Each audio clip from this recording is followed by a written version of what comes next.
Hey there, everybody. Thomas Wood with Basecamp Trading.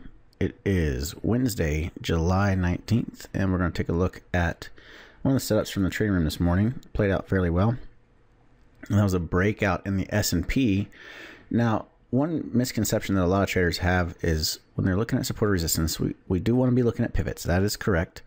We look at the turning points in the market to identify where the support and resistance levels are. However, we've talked about this before. You can increase the probabilities of success or of having a successful breakout by identifying a support or resistance level that has been tested multiple times.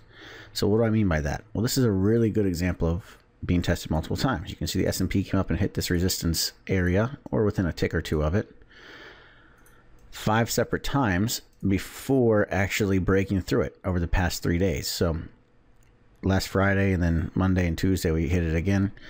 And then last night we hit it again, and finally we broke through it today. And when we broke, as usual, check out your momentum leading into the breakout.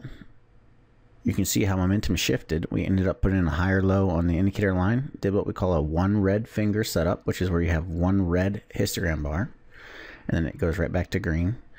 And then we broke through the resistance with bullish momentum, and so far we've followed through pretty good. The resistance break was at 24.61 Right now we're at 24.66 So you had about a 5-point rally.